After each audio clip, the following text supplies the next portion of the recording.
Well, Syria has called on the United Nations to condemn a chemical attack by terrorists that left scores of people injured in the northern city of Aleppo.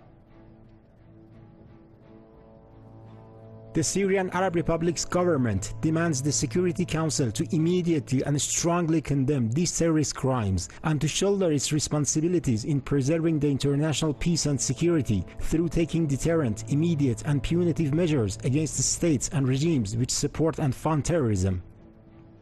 The Syrian Foreign Ministry described the chemical assault as a scenario aimed at implicating the Syrian government. Iran's Foreign Minister Mohammad Javad Zarif also blamed Western countries for refusing to condemn the gas attack in Aleppo. Zarif said the West only denounces such attacks when they're allegedly committed by their enemies and not their allies. Damascus says shells fired at an Aleppo neighborhood caused breathing difficulties and blurred vision in more than 100 residents. Health officials say the symptoms suggest that chlorine gas was used in the attack, but terrorists have denied using poisonous substances. The Russian Defense Ministry has also confirmed that the shells contained chlorine. Russia also said that they were fired from the de-escalation zone in neighboring Idlib province. The area is controlled by the Nusrah Front terrorists.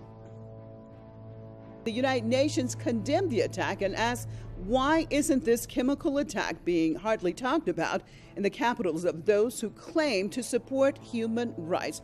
For more details on the story, we're now joined by our correspondent in Damascus, Mohammad Ali. Mohammad Ali, good to have you with us. Well, fill us in, please, on the latest information you have on this situation.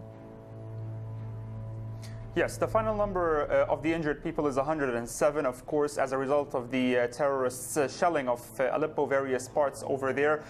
Of course, there are several reactions coming out from both the Syrian side and the Russian side. Spokesperson for the Russian Foreign Ministry, Maria Zakharova, said that the terrorists' shelling is an attempt to undermine the restoration of normal life in Syria and requires condemnation, strong condemnation by the international community. While at the same time, the spokesperson for the Russian Ministry of Defense, Igor Konashingov, said that the symptoms seen on of course, injured people, difficulties in breathing and blurred vision, confirmed that the mortar shells did include chlorine gas, and that also the Russian airbase of Hmeimim here in Syria confirmed that its fighter jets located where the mortars were fired from, which is Al-Brekiyat village, and attacked the areas where those mortars came out and destroyed all of the targets over there. While the Syrian Foreign Ministry sent 2 letters to the United Nations Security Council and Secretary General saying that there are some countries that are facilitating the reach of chemical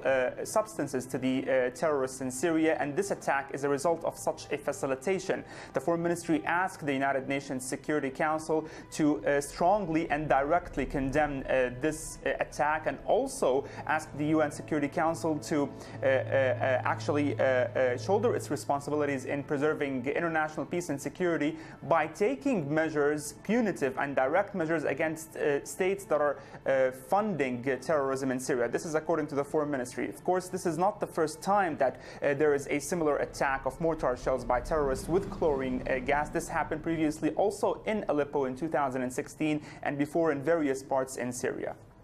Thank you so much for that update out of Damascus. Press TV's Mohammad Ali. To interrupt you, but David, when we look at the current situation with this latest attack, now the Syrian government is demanding that the United Nations condemn this attack. We're talking about at least 100 people who have been affected by what appears to be a chlorine attack. What about that side of things? Why aren't we seeing anything or hearing anything from the United Nations? The United Nations is pretty much